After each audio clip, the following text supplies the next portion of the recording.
This is episode 26 of Entrepreneurs for a Change. If you like this podcast, please subscribe to our mailing list at entrepreneursforachange.com. Are you ready to be the change? If so, you've come to the right place. You are about to join a movement of entrepreneurs who are empowering people, saving the planet, and turning their passion into profits while creating the lifestyle of their dreams. If you don't believe us, check out our website at entrepreneursforachange.com, a place where you can be inspired, mentored, and supported by a tribe of change-making entrepreneurs just like you. Hello, prolific changemakers.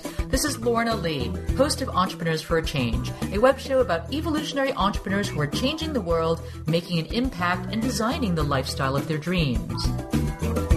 Is it possible to build a six-figure business on the idea that you can live a prolific life?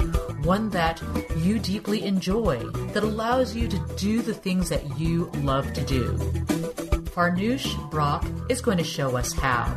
She is a multi-passionate entrepreneur, a published author, a speaker, and a business coach. She started her own media and publishing company, Prolific Living, after a long corporate career. She shows professionals going through mid-career crisis how to move up the corporate ladder or how to leave cubicle life to start their own businesses. She also focuses on green juicing and smoothies in her health and fitness niche business. Now, Farnoosh took a leap of faith and quit her corporate job cold without an exit plan. She then went on to create a solo woman publishing empire that includes self-publishing ebooks on Amazon.com, coaching, creating online programs, and courses. Furthermore, she strategically designed her business to support the exact lifestyle she used to dream about. A business that upholds her personal motto not to do anything in her business that doesn't excite her to her bones. During this uplifting call, Farnoosh will share with us how long it took for her to go from zero to a profitable business. Why you absolutely need a mentor if you are a solopreneur. The 3 indirect activities that help her directly attract clients. The 3 social media communities that drive the most business. Why numbers don't matter and what does. Guest blogging strategies that get her featured on high-traffic websites. The one big flaw in her podcasting strategy and what she would have done differently. And why entrepreneurship is really not for everyone. Awesome tools and resources mentioned during the interview can be found in the show notes at entrepreneursforachange.com/26. Now, before diving into the interview, I want to encourage you to rate, review, and download Entrepreneurs for a Change on iTunes. This really helps us reach more people with inspiring stories of entrepreneurs who are changing the world. Also, if these stories inspire you to start a world-changing business of your own, head over to our website at entrepreneursforachange.com and download the Business Changemakers Toolkit to get a jumpstart today. Now on to the show. Hi, Farnoosh. I'm so glad to meet you virtually, especially to meet another member of the Dynamite Circle community that is growing a business with a holistic focus. So can you please tell us more about who you are and what you do? Yes, thank you so much, Lorna, for having me on your show. I am a published author, a career coach, and a full-time entrepreneur today, but I used to be a corporate gal, and I left a successful career to do something else because I wasn't getting fulfilled. And so today I help people make actually difficult changes in their careers, whether they are focusing on building a successful corporate career. I actually have a focus on helping them get promoted and move up in the corporate ladder, which is something very passionate about, even though that's a different path than what I've taken. And I also help people actually start online businesses if they've never done a business, especially coming from a corporate background. But I do focus on the mindset, on the holistic health part, because when I was going through my career, I neglected that. And I know that it was a mistake to neglect that. So everything contributes to your overall success, I believe. I totally understand that because I was in a corporate career for many years, and while it was an exhilarating ride, I have to say that I got really burnt out and my health started to decline. And not only was my health declining, my state of mind was suboptimal. And so this whole journey of me exploring growing my own online business is very much part of that journey too. Yes, I can't agree with you more. I think we had similar paths, and we made a radical shift at some point, both of us. And I hear that you are doing great. And it's been a very, very wonderful journey for us too. I say us because I just hired my husband out of his corporate job to come on board and help us full time with our business. So it's been exciting. So I want to hear all about how you made that transition. So first, let's start off by the specific products that you offer. So, I noticed that you are quite a publishing maven. So can you tell us more about the different types of content or programs that you create? Yes, absolutely. And thank you for that compliment. I appreciate it. I actually tell people half jokingly that I have no business writing because I went to engineering school and then project management and technology. But it's wonderful when you explore what you love, right? So I started blogging. It all started with blogging. I found myself drawn more into it, and it started growing, and I started tapping into writing self-published ebooks at the very beginning. And that was really an interesting journey because the first few books did not really go anywhere in terms of... Tell us about the books. Oh, right. So the first one was based on a speech I gave at a Blog World conference, which was all motivation and mindset. It was my first book. And it had some sales. It's actually been selling a lot better 2 years later, which is kind of interesting. But it didn't do much at the beginning. The other one was a travel book to help people overcome their fears of travel. And as part of the Dynamite Circle, I think we can agree that all of us love travel. But I wanted to make it more accessible to the masses. And again, that one didn't do well either. And I also wrote a couple of other books. There was a writing manifesto, which did all right. But then I wrote a juice guide, a guide on green juicing. And that one completely exploded, which shifted my entire focus, not my entire focus, some of my focus, because I wanted to explore health, holistic healing in a way that was accessible to more people who are intimidated by it or are not really taking care of themselves. And that was a self-published Kindle book, which did extremely well. And then it brought us our traditional publishing deal, which led us to write a traditional book last March 2013, which has done, I think, close to 30,000 in sales in about a year. And I have another book coming out. So things led to each other. And publishing has been quite a boon to both our business, but also to my belief and conviction that once you take a different path and pursue something you love, not to make a lot more money, because I was making a lot of money at my corporate job, but to really do something to make a difference, things happen and opportunities show up and you find a way to make it work. And I am happy to delve into the publishing as much as you like, but that's only one of the things I started to do. I also started a coaching program because I wanted to work one-on-one with people. I really get a lot of enjoyment out of working one-on-one, and I did a lot of free mentoring in my corporate job. So my coaching program started out focusing on life coaching and helping people with confidence building and mindset. But then I realized my passions in the career business area. And so I shifted focus and I became a lot more focused on my ideal client and where my strengths are to help people. And that is either people who are going through a really tough career in their corporate job. They are very smart, but they're stuck. They don't know where to go. Or people who are thinking of exiting. And that's an area that I really focus on in terms of coaching. And then I started building programs and courses around my career passions. And so I can get into those as well. But those are online programs, and those have done quite well. We have a new one that's picking up, as you know, with a new product. It goes through interestingly, through a lifetime of its own. So that's some of them. And of course, I blog. So we have dabbled into advertising with people that we believe would bring the right, I guess, voice. And, it has to match what we're doing on the blog. And we have some niche blogs. And what else? I think a lot of collaboration that wasn't necessarily for monetary purposes. It was just for me to grow my exposure and build community and partner with people that I believe in what they're doing.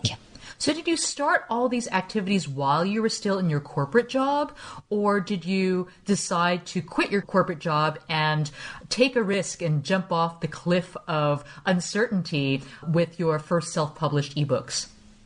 So it's more the latter for sure. Everything I mentioned to you, I quit May 2011 and I started blogging a few years before that. But I was just playing. I was having fun. It was a hobby. It didn't make a penny. Well, it made a few bucks on AdSense, but that wasn't even a path that I didn't know what I was doing. But when I quit my job, my first travel book, which was originally a travel product, had just released. I didn't have any ebooks. I didn't have anything. I was doing a little bit of coaching. And I was not making much money at all. So I did take a risk. I did decide that I'm just going to make sure that at least I stop doing what I don't believe in, which was my corporate job, and then figure it out. And I know it sounds like I'm a big risk taker. I'm actually very conservative, especially fiscally. So I think it came to a point where I just couldn't do my corporate job. I knew that was not it. I couldn't waste another minute doing it. But I was very serious about making this work as a business. So after that, I tried everything and a lot of things didn't work. But eventually I found ways that I could build the business and sustain it and also find a lifestyle that actually makes me happy while running my business, which I think is very important because I didn't want to create another job where I worked 80 hours a week. And I was miserable and I still had to worry about all the other things that I didn't have because I didn't work in a corporation. Do you know what I mean? Yeah, I think that's a huge trap to leave your high-paid, high-stress corporate job just to create another job for you where you're working the same hours and still feeling dissatisfied or burnt out. That's not the kind of purpose-driven, passion-filled business that we want to create for ourselves, no. Yes, absolutely. So can you help me understand how long did it take from the point that you left your job to the point where your business started to generate enough income to be sustainable for you? I would say probably year is when my coaching picked up, when my first book picked up really well. I mean, my first book was probably 80% of my income at the beginning because it was a huge chunk.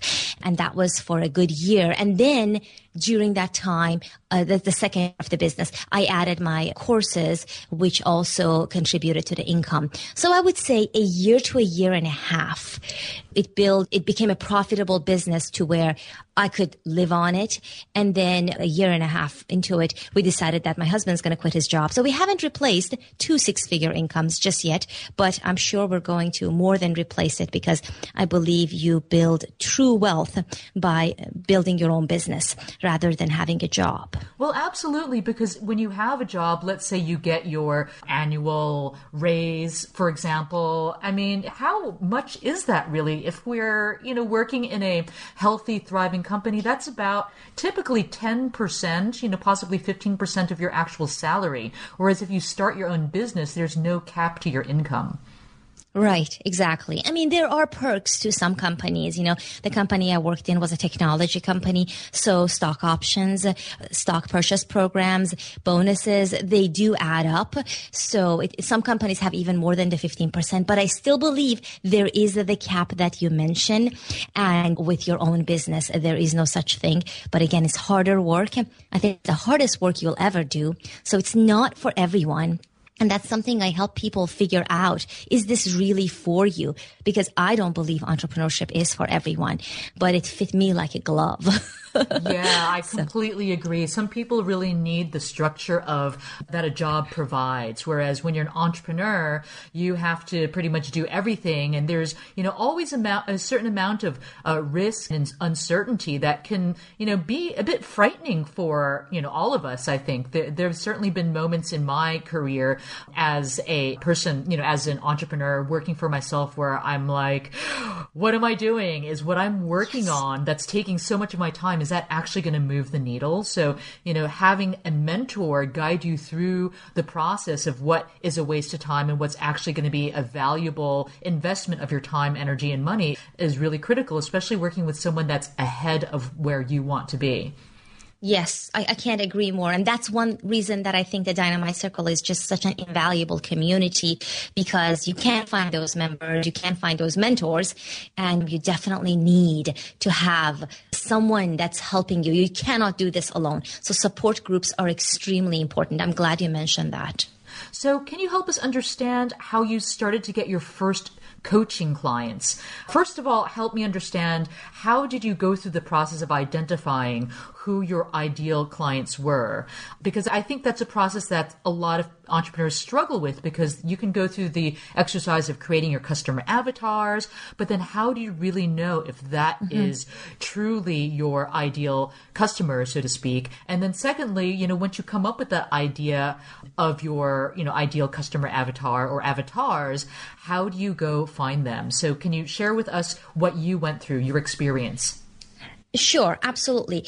I would like to start by saying I wasn't that organized and that intelligent about it at the beginning, because I had no idea about the concept of ideal client, ideal customer. And the reason I mentioned that, because now I teach that exact process to my clients today, right? But I think the way it happened for me is a great way, because it was completely accidental, and it was an opportunity that came along that made me realize, first of all, that I need to charge for my time and the information that I used to give away for free in a corporate job. So it was a big shift in mindset, first and foremost, before I created a fancy coaching program, if you will.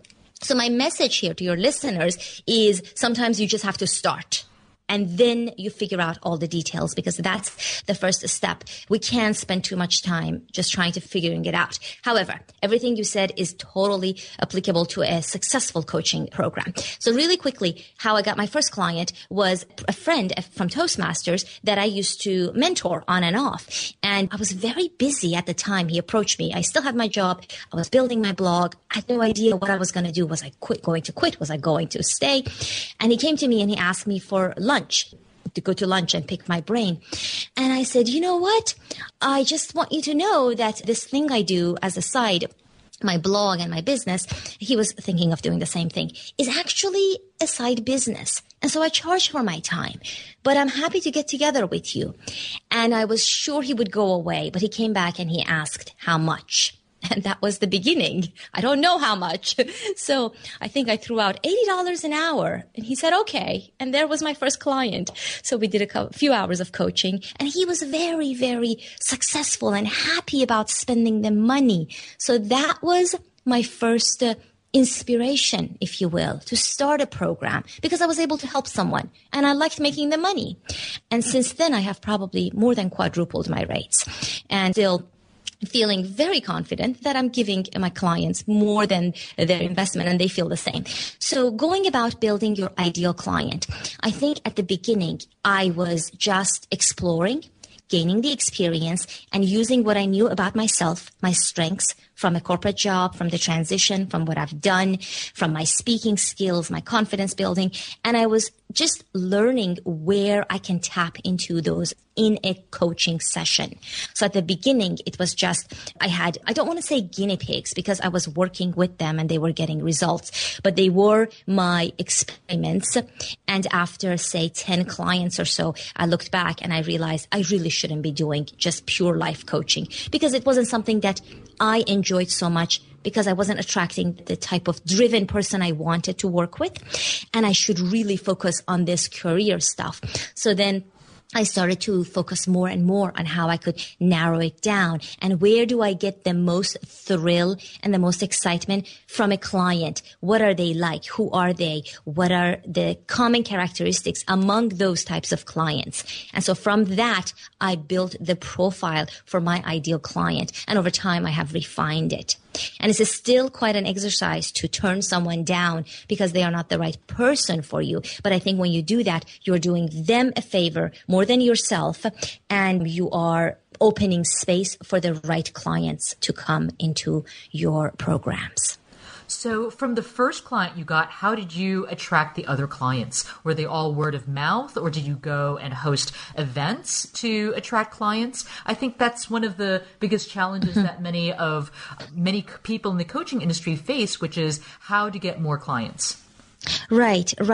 So to be honest with you, my coaching program has grown organically.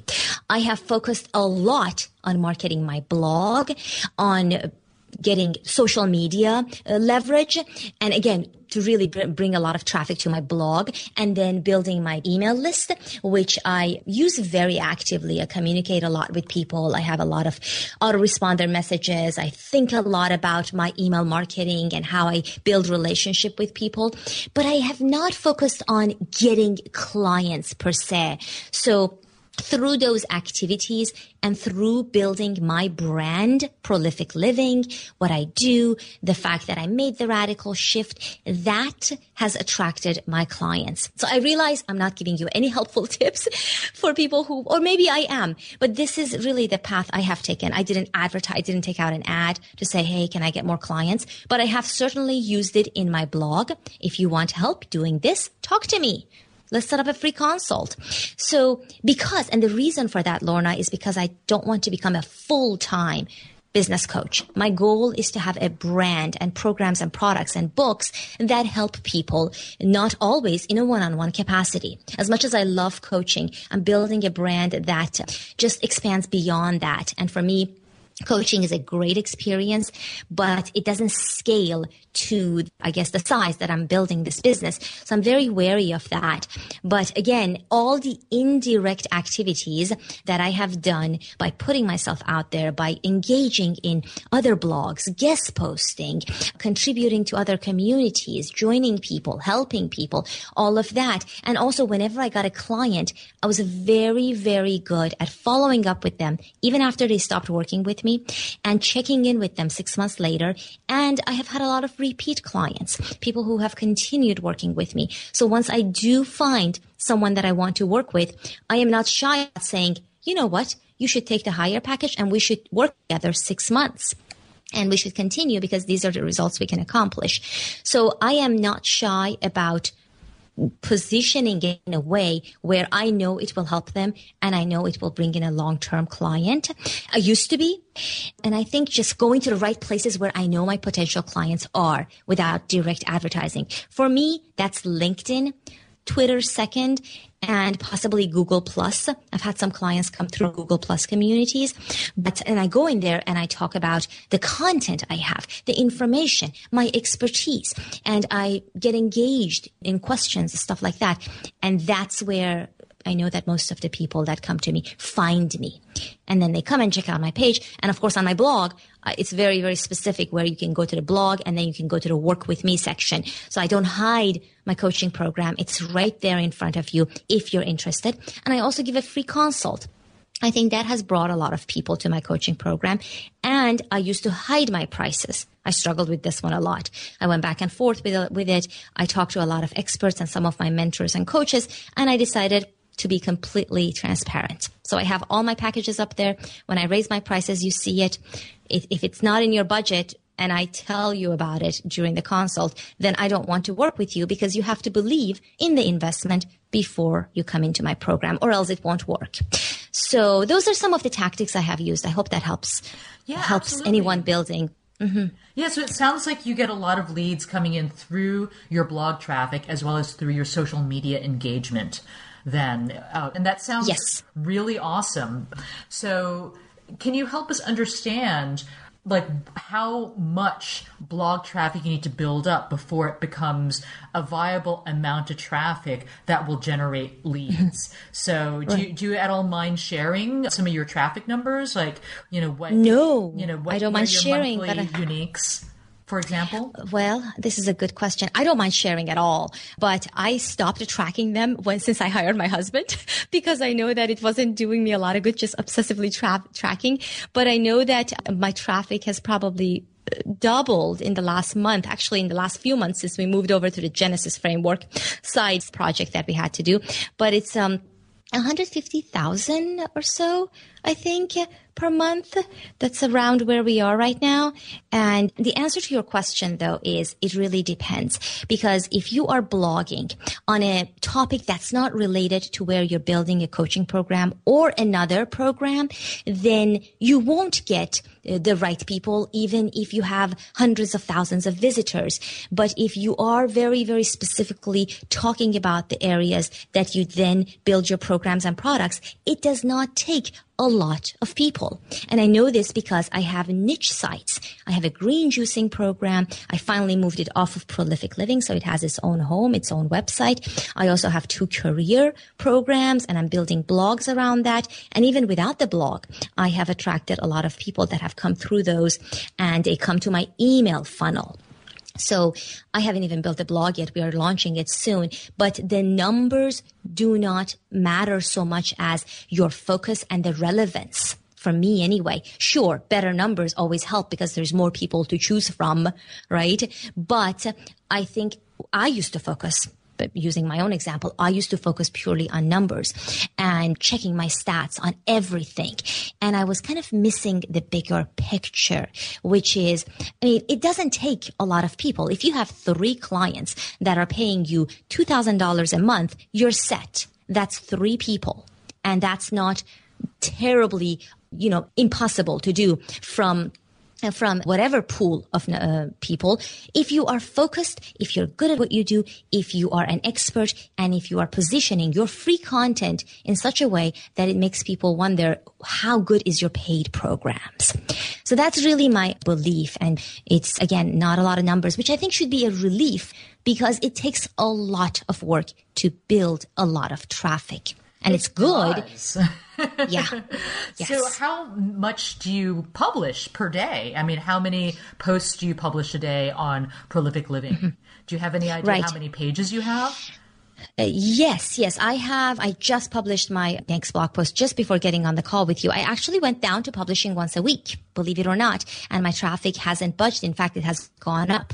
We have 510 published posts. I've written all of that. I don't do guest posting on my blog, and I do guest posting on other blogs, so I know that traffic comes from them.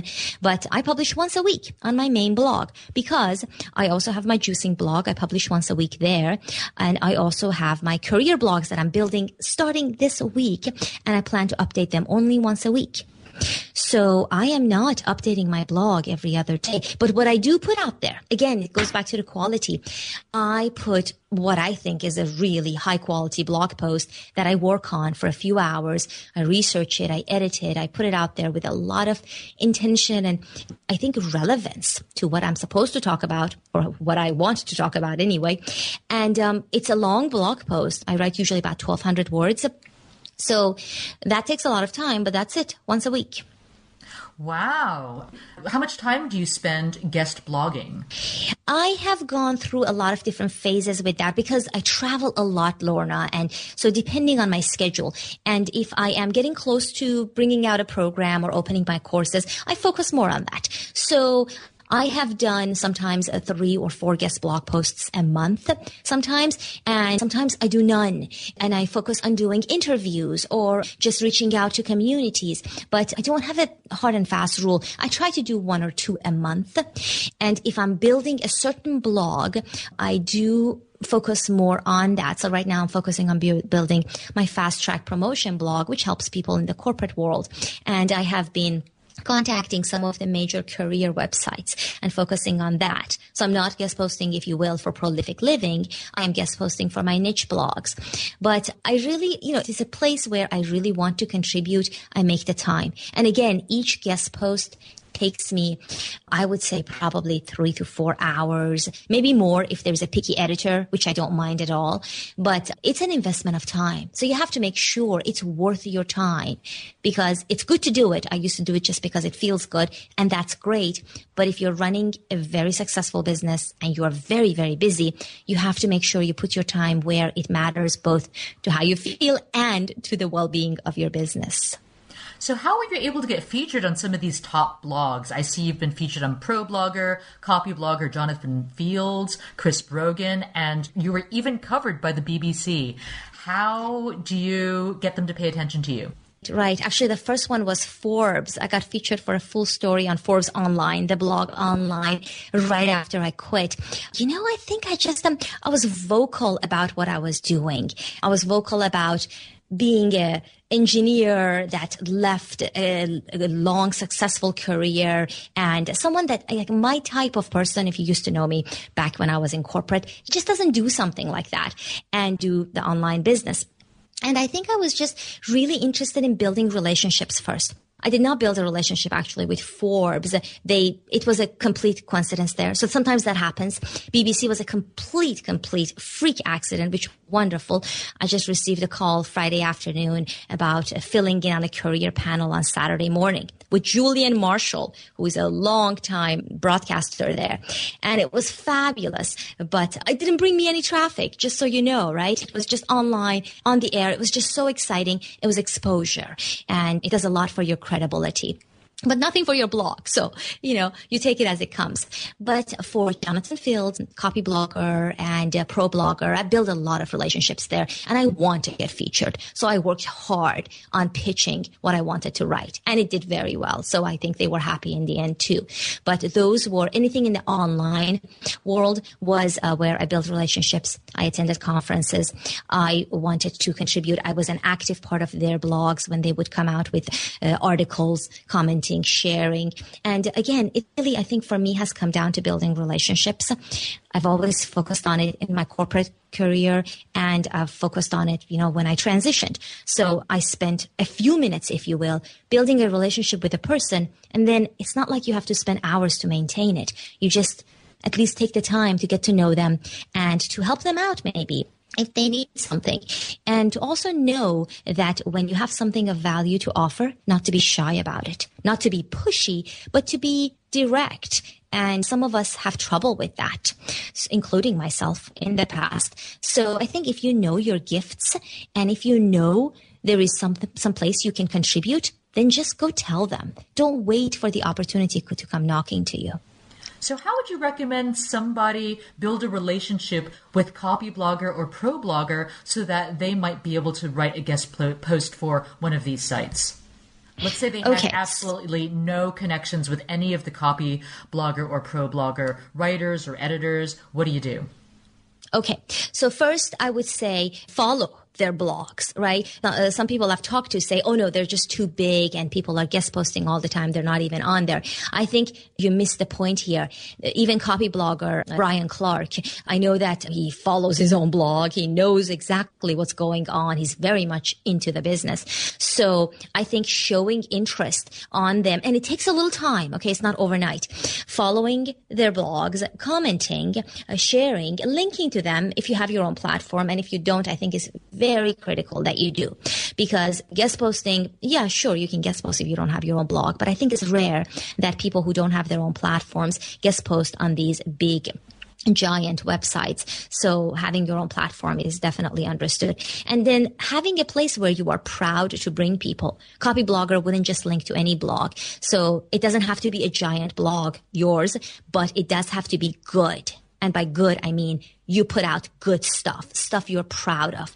If you're just building a blog to attract traffic, and people who are listening to this, they know who they are, that doesn't work. You can't trick them into giving you a guest post. They look for quality, and they don't really care about size as much. And they also want to work with professionals. So when you approach them, let's say you need to find out who the editors are. And it's easy enough to do. You just Google it, you look it up, you look at their about pages, our team, whatever they have on their websites, and you find out who people are.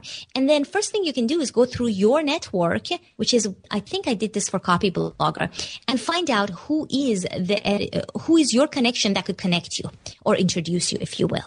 So if you have a really good friend that is also good friends with an editor's friend, is for, what are those, degrees of separation, but still you have a connection.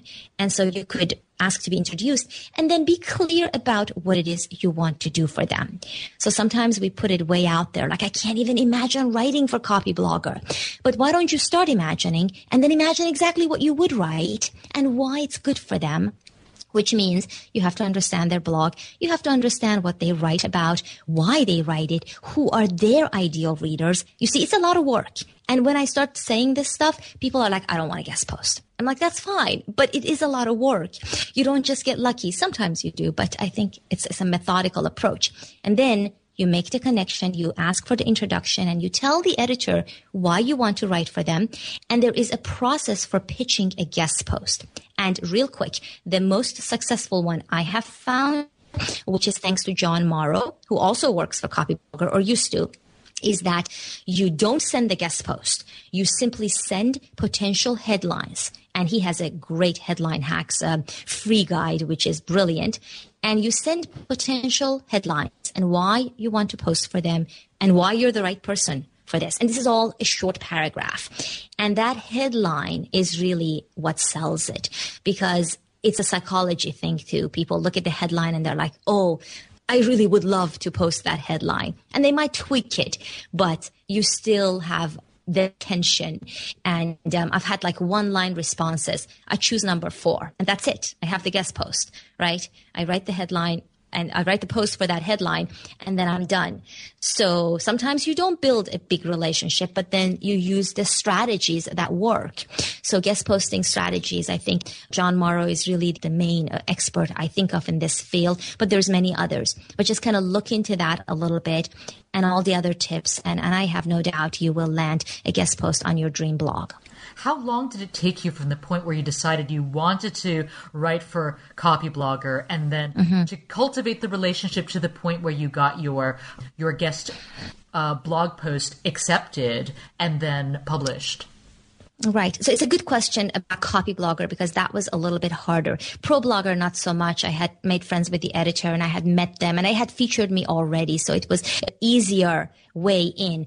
Copyblogger was actually very difficult, and I won't name any names, but the first editor I contacted completely ignored me. And that sometimes happens. But I was not going to take a no. So I actually went through a friend who knew this other key person who worked there, and he needed some posts. I think there was some gap in their scheduling, and the introduction helped. So I went through him and I got him to respond first, and then we worked it out. It took a few weeks. Once they told me they wanted it pretty quickly, and then they posted it maybe 2 to 3 weeks later. It's been a couple of years now. And then of course it was on for maybe a day or two. They post frequently, so you only get so much exposure. But the traffic was very nice. The exposure was wonderful, the engagement with the readers, and I think they were very pleased with the post. So that's always good, because if you write a post that does well, it's very likely you can go back and build on that and contribute again. So I hope that answers your question. What did you write for them? I wrote for them about the importance of meditation for writing. Wow.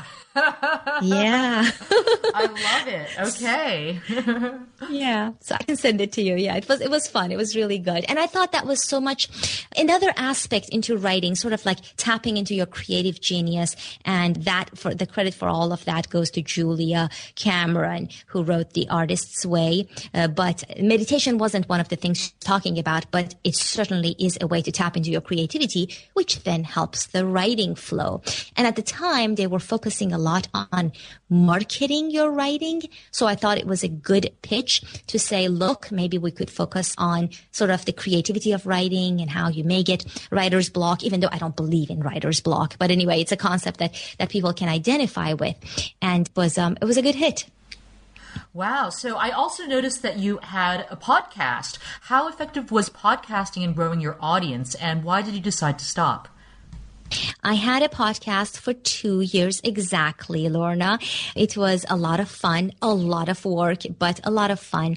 And it did a lot for our business, brought listeners and people that wouldn't have otherwise found us. Because as you know, with podcasting, you are exposing yourself to a brand new audience. iTunes and podcast listeners do not necessarily read the blog. And that is one of the reasons I actually ended up quitting, because my approach had one big flaw. And again, I'm very happy I did it. I think the podcast in itself was great and the blog in itself was great. But what I did was I combined the two. And my podcast focused on daily interactions. So it was communication, influencing people, persuasion, just speaking skills, and just interacting. It was a very niche focus now that I think about it. And my blog is about mindset and positive thinking and improving your life and a personal development and growth blog. So I started blogging twice a week, and I would do my blog post one day and then my podcast the next, Monday and Friday. And I noticed that my blog traffic was doing this yo-yo thing, right? Up and down, up and down. When I blog posted, it was really high, but when I posted the podcast, it was low, even though the podcast downloads were great, but they weren't coming from the blog. So what I should have done, and this is what I recommend to people if you're starting a podcast, which is great, is that you need to understand the focus of your podcast. And if it doesn't exactly go with the topic of your blog or blog posts, then maybe create a brand new website for it and just focus on just podcasting on that website and not mixing it with the blog. And I surveyed people too, and people who read blog don't necessarily listen. So a different audience. And another reason I stopped is because I was getting ready to do a huge audio product, which is my Crack the Code to Get Promoted program for my corporate peeps. And that took a lot of energy. And I was just ready for a change, Lorna. I think I wanted to focus on a different topic. It was just done. It had run its course. It was very hard to quit because I thought I was letting people down. And there were some very disappointed listeners, but I just had to listen to what I want to do. And I never want to do anything that doesn't excite me to my bones when I'm running my business, because I already did that in my corporate job. So no need to repeat my past mistakes. Absolutely. Life is far too short for that. Yes. So Farnoosh, what would your advice be to someone who's just starting out? Let's say they've quit their day job, just, decided to take the plunge, didn't have any type of exit strategy, and so they're starting from ground zero and want to follow in your footsteps. Given everything that you've learned, how would you advise them to build their business as quickly as possible and attract an engaged audience, and especially, more importantly, customers and clients like yours? So I would say, first of all, congratulations on taking the big step. I think that's hard. It takes a lot of courage. And I would say that from the very beginning, you have to realize this is a long road. If you want to build a sustainable business, this is a long road. You can do it no matter who you are, how old you are, whether you have any business background or not, whether you come from any background, art, science, music, whatever. You can do it. Or any place in society, right? You don't have to be an elite person, because recently there was an article on slate.com about how doing what you love is reserved for a few. It's not. But it is a long road. It's a lot of hard work. So if you're looking for an easy way to make money, I think you need to get a job. But if you want to build the business, right? No, seriously, that's what it is, right? Or a couple of jobs where you make enough money, right? But I think people just miss that. They don't realize how hard it is, which is why entrepreneurship is not for everyone. It's just not. But if you are ready to put that into practice in your life, which means your life has to respond to this and your lifestyle has to agree with it. And most of all, your life partner, if you have one, has to be on board. I think this is what I teach in my course, where I help people exit their jobs. I think you can do it. It doesn't matter what the whole world thinks, but it's good to have your partner on your side. It's just easier. So I say, with all that in mind, then you set out to do it. And I think understanding why you are building a business, first and foremost, understanding your why. Simon Sinek talks about this. He's brilliant. Watch some of his videos. I think that's a good place to start, because you will feel like quitting a lot. And I'm not trying to be negative. I'm really trying to get the hard stuff out of the way before we get to the good stuff. So you got your why. You realize this is a long road, and hopefully your life partner is on your side. And then it's a matter of figuring out the what. And another thing I would say is sometimes the first what you do doesn't turn out to be the thing, right? It took me 4 self-published books to really make some money and reach a lot of people. And that's okay. It's not a failure, or if it is, what's the big deal? I think you have to be okay to let go of these projects and not be married to them like I was to my first product, and to realize this is an exploration, and you have to kind of go through this road and be okay to be open to opportunities and just be okay with things that may not work out in the first place. And then the figuring out the what has a lot to do with your strengths and things you want to do. I think some people think I should do a blog. There's no should. I think blog is for people who enjoy writing, who enjoy creating free content, who enjoy every bit of that, because you don't want to get resentful doing something or make it so hard that it takes you so long to do. I have a friend who it takes her forever to write a blog post, but she can whip up a video really quickly. You should do a video blog. So you have to find where your strength is and try to match that to the what that you figured out earlier. And then you are really playing to your strengths, which I think is really important when you're creating a business. And I think being open to just play and explore and not just chase the money. As much as I love money, I really do. And we all do. Some of us admit it, some of us don't. I think it's important to chase the passion, right? I don't care if that's cliche. I chase the passion, and that's how everything happened. And that's where I found true happiness. So chasing the passion, but doing it in a really smart and savvy way so you can then build a business around it, right? Unless you're building a charity, which is fine. But if you're building a business, you need to build profit around the passion. So I'm not sure if this is too high level or you want me to get more tactical, but those are some ideas to get you started. So what was your biggest business failure, and what lesson did you learn from this experience? So it was the first product I mentioned to you, Lorna, which was my travel product, and it was to help people crush their travel fears and travel the world. And I spent a lot of money creating the product, a lot of time, but more than anything, I got really, really attached to it, and it did pretty poorly, and maybe a few $1,000 over the lifetime of the product, and very, very hard to start. And I think that was, I would say, somewhat of a failure, because a failure in my part for getting too attached to it. I think I should have just realized, hey, it didn't work out, move on and go to the next thing. But I attached my identity to it and a lot more. So I think the failure was not realizing that it's just a product. It's just my first one, and it's just the beginning. So things like that happen. And then the next book that I didn't do so well, but I was okay with that because I had learned that it's going to take some time to find the thing that works for me. So that's really great advice. We're coming to the end of this interview. I'd like to leave you with a really special question that I love to ask all my guests. What is your life purpose, and are you fulfilling your life purpose right now? My life purpose. So I would say it's very simple. Very simple. It's nothing fancy. I think it's just to be happy. But to be happy, it takes a lot for me because it's hard for me to be happy. And I look back at my earlier life and I realize I made life so complicated. Oh my God, so complicated.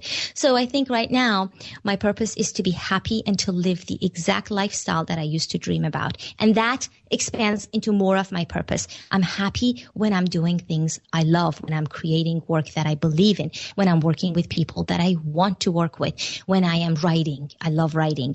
When I am speaking, when I am sharing a message I believe in with a small or a large audience.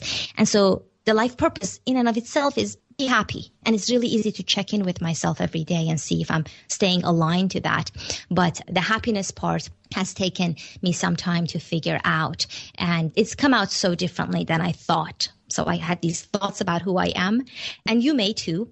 And you may find out at some point in your life that, you just made a lot of assumptions about yourself. So for me, happiness has taken on a different picture and really, really happy these days. And it just came from different places. So that's my life purpose, I guess. It sounds selfish, but it's really not. Well, I think if you're happy, then it's easier to share that happiness with other people. You see, happiness is contagious. Yes, so it's kind absolutely. of like the gift that keeps on giving. Exactly. And you're happier as a business person too. So you create your best work. And you can give from a full cup. That's right.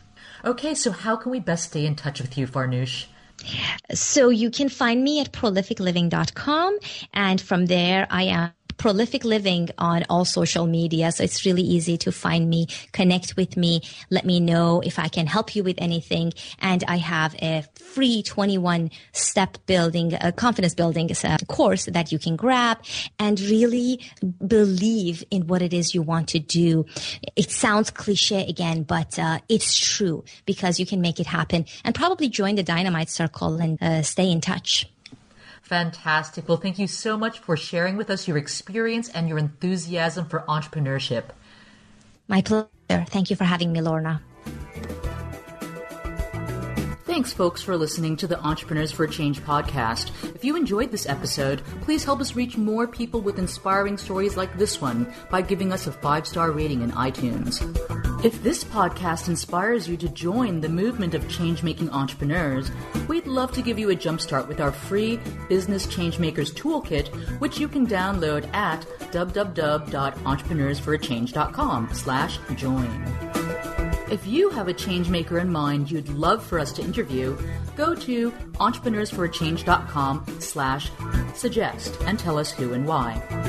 Finally, feel free to stop by facebook.com/entrepreneursforachange to share your thoughts and say hello.